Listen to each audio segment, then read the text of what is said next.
कहां के वैशाली के पार्टी ने सिंबल दिया और चुनाव जीती। पशुपति कुमार पारस जी के पीठ में खंजर मारने का प्रयास आदरणीय बीना जी ने किया है। तो चिराग पासवान जी की सभाओं में तो भीड़ ऐसे ही होती है, क्योंकि इनकी अपनी विचारधारा तो कुछ है नहीं। पार्टी विरोधी गतिविधि में बीना जी की जो संलिप्तता थी यह उजागर थी। यह चिराग पासवान से कभी मिल रही हैं, कभी जाकर उनके वेटिंग रूम में उनकी प्रतीक्षा कर रही हैं। बिहार फर्स्ट बिहारी फर्स्ट कब का पिट गया है। सांसद बीना देवी के घर पर दिल्ली आवास पर ही पार्टी तोड़ने की सारी गतिविधि हुई। किसी भी पॉलिटिकल पार्टी से ये क्यों न लड़ जाएं, इनको दोबारा वहां की जनता मत नहीं देगी। चिराग पासवान को भी विचार करने की जरूरत है। रामविलास पासवान की पार्टी लोजपा का स्थापना दिवस बीते दिन चाचा और भतीजे ने दोनों अलग अलग जगहों पर बनाया।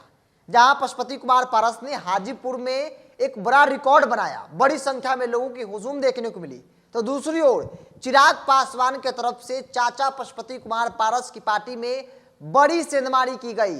सांसद वीना सिंह वैशाली से उन्होंने पशुपति कुमार पारस का साथ छोड़कर चिराग पासवान को अब अपना लिया है। तो बड़ी टूट हुई है। 24 के लोकसभा चुनाव से पहले पशुपति कुमार पारस की पार्टी में मेरे साथ बातचीत करने के लिए प्रदेश प्रवक्ता चंदन सिंह है। आपकी पार्टी में बड़ी सेंधमारी चिराग पासवान ने किया है। 24 से पहले लग रहा है कि भाई एक एक करके सब साथ छोड़ते जा रहे हैं। कहाँ बिरजू जी, यह तो बहुत पुरानी खबर आप बता रहे हैं। जिस सांसद महोदय के बारे में आप बात कर रहे हैं, उनको तो पार्टी बहुत पहले से नोटिस लेना छोड़ चुकी है। चूंकि आदरणीय बीना जी ने भगवान बदल लिया और उसी पार्टी में गई जिस पार्टी के नेता उन पर कई गंभीर आरोप पूर्व में ही लगा दिए थे कि सांसद बीना देवी के घर पर दिल्ली आवास पर ही पार्टी तोड़ने की सारी गतिविधि हुई। क्या बीना जी इस पर कभी बोलेंगी?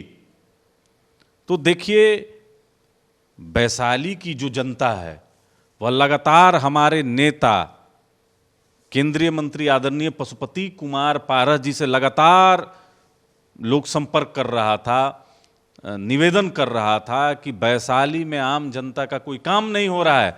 माननीय प्रधानमंत्री जी की जो कई योजनाएं हैं वह वहां पर धरातल पर नहीं उतर रही थी और पार्टी विरोधी गतिविधि में बीना जी की जो संलिप्तता थी यह उजागर थी। कई बार हम सभी ने देखा आपके माध्यम से, यह चिराग पासवान से कभी मिल रही हैं, कभी जाकर उनके वेटिंग रूम में उनकी प्रतीक्षा कर रही हैं। इनको एहसास हो गया था कि पार्टी राष्ट्रीय लोक जनशक्ति पार्टी इस बार वैशाली से इनको अवसर नहीं देगी, इसलिए ये अपना जो है व्यवस्था में लग गई हैं और अभी से ही उस सीट पर दावा कर रही हैं। अब चिराग पासवान समझें कि उनको कैसे डील करेंगे, लेकिन हमारे पार्टी की सेहत पर इससे कोई फर्क पड़ने वाला नहीं है। क्योंकि राष्ट्रीय लोक जनशक्ति पार्टी का एक एक कार्यकर्ता जानता है कि आदरणीय बीना जी राजनीति में शून्य हैं और चिराग पासवान की पार्टी में जब आस्था वो व्यक्त कर रही हैं और एक अजीबोगरीब बयान देकर कि हमसे साइन करा लिया गया, हमको पता नहीं था। बताइए, वैशाली जो कहा जाता है कि लोकतंत्र की जननी है जो जगह पर, वहाँ की सांसद जिनको लिखने पढ़ने में दिक्कत है, तो अब हम लोग क्या समझे? हास्यास्पद है। उन्होंने कहा कि भाई हमसे गलती हो गई थी, हमको झांसे में ले लिया गया था, सिग्नेचर करवा लिया गया था, अब मुझे पता चल गया कि वो गलती हो गई थी, अब उसे सुधार कर लिया। देखिए, झांसे में तो उन्होंने पार्टी को लिया 2019 में। अगर पार्टी को ये पहले से आभास होता कि इस तरीके का इनका आचरण होगा पार्टी के प्रति, तो कभी इनको अवसर नहीं मिलता। और आज भी मैं कह के जा रहा हूं आपके चैनल पर कि किसी भी पॉलिटिकल पार्टी से ये क्यों न लड़ जाएं, इनको दोबारा वहां की जनता मत नहीं देगी, क्योंकि इन्होंने कोई काम वहां पर नहीं किया है। और ये तो देखिए, अब जनता तय करेगी, लेकिन चिराग पासवान को भी विचार करने की ज़रूरत है कि जिस नेता ने कभी इनके बारे में बहुत कुछ बोला हो, कई बार आपके वीडियो गवाह हैं कि ये स्वर्गीय रामविलास पासवान जी को का राजनीतिक उत्तराधिकारी आदरणीय पशुपति कुमार पारस जी को कई बार ऑन कैमरा बोल चुकी हैं। अगर आप देखिएगा, आज ये अपना आस्था बदल रही हैं, भगवान बदल रही हैं। इसका सिर्फ और सिर्फ मतलब है कि इनको वैशाली लोकसभा की सीट चाहिए, इनको ऐसा लगता है कि चिराग पासवान इनको दे सकते हैं। अब देखिए, अब चिराग पासवान तो चॉकलेट के प्रेमी हैं, तो अब जैसा देखें वो। नहीं, आपको नहीं लगता कि आप कह रहे हैं कि भाई पार्टी विरोधी गतिविधि में शामिल थी तो पार्टी कार्रवाई क्यों नहीं कर रही थी भाई अपने सांसद? देखिए, पार्टी इनको नोटिस लेना बंद कर चुकी है और पार्टी की किसी गतिविधि में ये नहीं है। अब ये किसी के पास आएं जाएं बैठें, उसकी सदस्यता लें, उसका नारेबाजी करें, पार्टी कोई नोटिस नहीं लेती है, कोई फर्क नहीं पड़ता। कोई फर्क नहीं पड़ता है। कद्दावर नेता है भाई, उनके पति भी बड़े नेता हैं, बड़े वैशाली के। कहाँ के वैशाली के? पार्टी ने सिंबल दिया और चुनाव जीती। पार्टी किसी को भी खड़ा करेगी, वैशाली सीट पार्टी को वो जीत कर दिलाएगी। तो कहने कि भाई हम सांसद हैं, उम्मीदवार भी हैं। वो सांसद अब नहीं रहेंगी 2024 में, बस इतना मैं कह सकता हूं।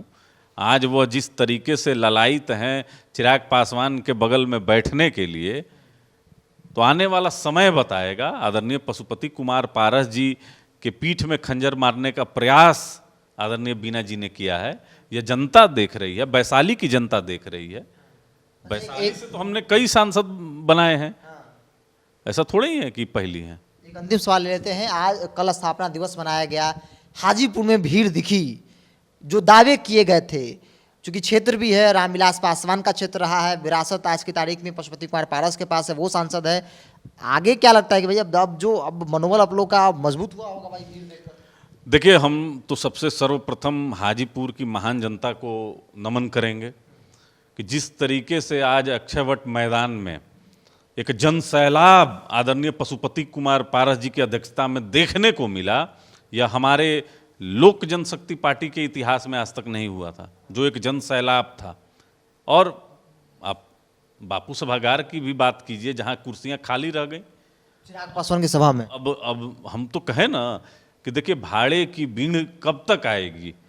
किसी को अगर आप ठेका दे दीजिएगा लोग लाने का, तो यह तो सुन तो रहे हैं, चैनलों में चल रहा है कि कोई जमीन दिलाने के नाम पे लाया है, कोई साड़ी कपड़ा दिलाने के नाम पे लाया है। तो चिराग पासवान जी की सभाओं में तो भीड़ ऐसे ही होती है, क्योंकि इनकी अपनी विचारधारा तो कुछ है नहीं। बिहार फर्स्ट, बिहारी फर्स्ट कब का पिट गया है, अब यह स्लोगन कोई लेता भी नहीं है। अब इनके पास जो भी लोग आते हैं वो या तो बाहुबली पृष्ठभूमि के होते हैं या धनबली होते हैं। ऐसे ही लोगों का देखिए, अब वहाँ कार्यकर्ता से तो ज़्यादा विधानसभा के उम्मीदवार दिख रहे थे, वो सब जितने दिख रहे थे मंच पर, और सामने जो लोग बैठे थे उनसे ज़्यादा मंच पे दिख रहे थे। तो भीड़ 5000 की कैपेसिटी है बापू सभागार। अगर चिराग पासवान 2500 भी अगर नहीं भर पाते हैं, तो हम तो यही सलाह देंगे कि राजनीति सीखना है, राष्ट्रीय लोक जनशक्ति पार्टी में आए, हम लोग राजनीति की अच्छी ट्रेनिंग उनको दे देंगे। चलिए, चिराग पासवान ने बड़ी सेंधमारी की, वीना सिंह को अपने पार्टी में शामिल करवा लिया। वीना सिंह यह कहते नजर आई कि हमसे गलती हो गई थी, मुझे मालूम नहीं था, मुझे पता नहीं चला और मैंने उस पेपर पर सिग्नेचर कर दिया। बल्कि चंदन सिंह का मानना है कि उनको पार्टी बहुत पहले से नोटिस देना छोड़ दी थी, उनकी हर एक गतिविधियों को नज़रअंदाज किया जा रहा था और उनको ऐसा लगा कि अब 24 में उनका दाल यहाँ नहीं गलने वाला है, तो इसलिए उन्होंने चिराग पासवान यानी भगवान बदलने का फैसला किया। तो उससे कोई फर्क जो है वो पशुपति कुमार पारस को नहीं पड़ता। बहरहाल आपकी क्या राय है, आप अपनी राय को कमेंट्स बॉक्स में रखिए। अगर आप मेरे चैनल को यूट्यूब पर देख रहे हैं तो सब्सक्राइब कर लीजिए, फेसबुक पर देख रहे हैं तो पेज को लाइक और फॉलो कर लीजिए।